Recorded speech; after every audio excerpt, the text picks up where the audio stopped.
Bereshit, Genesis chapter 14, verse 1. Now it came to pass in the days of Amraphel, the king of Shinar, Arioch, the king of Elazar, Chedorlaomer,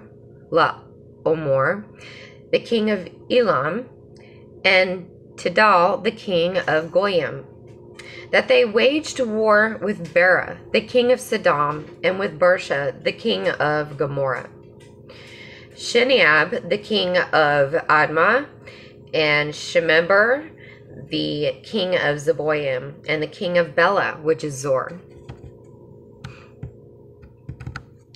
All these joined in the valley of Siddim, which is the Dead Sea. For 12 years they served Chedorlaomer, and for 13 years they rebelled. And in the 14th year, Chedorlaomer came, and the kings that were with him, and they smote the Rephaim and the Ashtaroth Karnaim, and the Zuzim in Ham, and the Emim in Sheva Kiriathaim, and the Horites in the mountain Seir, until the plain of Paran, which is alongside the desert. And they returned and came to En Mishpat, which is Kadesh, and they smote the entire field of the Amalekites, and also the Amorites who dwelt in Hazazon Tamar. And the king of Sodom, and the king of Gomorrah, and the king of Admah, and the king of Zeboim, and the king of Bela, which is Zor, came forth, and they engaged them in battle in the valley of Siddim, with Chedorlaomer, the king of Elam, and Tidal, the king of Goyim, and Amraphel, the king of Shinar, and Arioch, the king of Elazar. 4 kings against 5.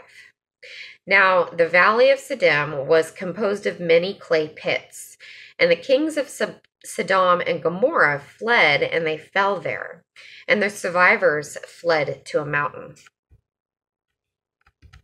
And they took all the possessions of Sodom and Gomorrah, and all their food, and they departed. And they took Lot and his possessions, the son of Abram's brother, and they departed, and he was living in Sodom. And the fugitive came, and he told Abram the Hebrew, and he was living in the plain of Mamre the Amorite, the brother of Eshcol, and the brother of Aner, who were Abram's confederates. And Abram heard that his kinsmen had been taken captive, and he armed his trained men, those born in his house, 318, and he pursued them until Dan.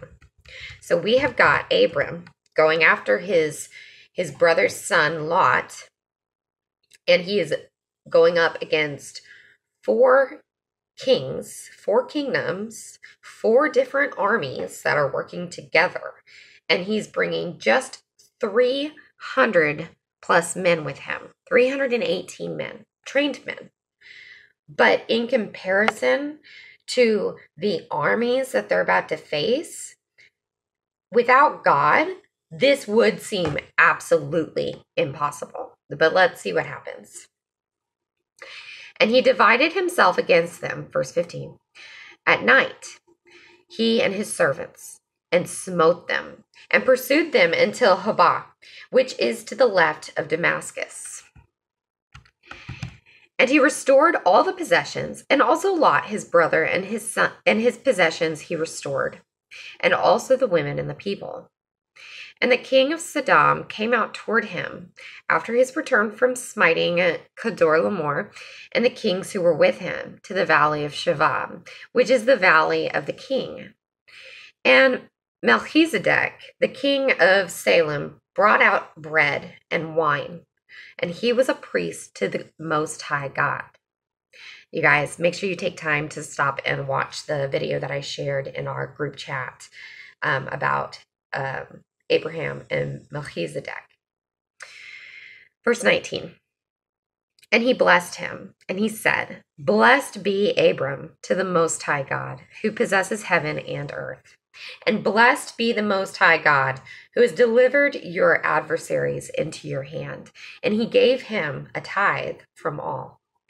And the king of Sodom said to Abram, give me the souls and the possessions, take for yourself.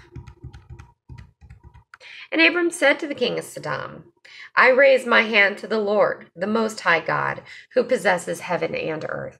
Neither from a thread neither from a thread to a shoe strap, nor will I take from whatever is yours, that you should not say, I have made Abram wealthy. Exclusive of what the lads ate, and the share of the men who went with me, Aner, Eshcol, and Mamre, they shall take their share. So after he went out with his 318 trained men and his whole sole purpose, he wasn't getting involved. I'm sure that him and his people were aware of the conflict that was happening in all the surrounding nations because of these 4 kings. But he didn't get involved until it became a very personal matter and they had taken off with his nephew Lot. Then he went in and he had God on his side and he took his 318 trained men. Doesn't talk about any fear or worry or concern. He just goes out there in pursuit to get his nephew. And sure enough, he succeeds in this. And in the process, he smites and takes out all 4 of those kingdoms that are just raising just havoc all around them where they live. And so he ends up becoming blessed by it. But he's like, I don't want anything from you. He wants to make sure the focus stays on God in this. So I found that really admirable. But all right, you guys, we will move on to chapter 15 tomorrow.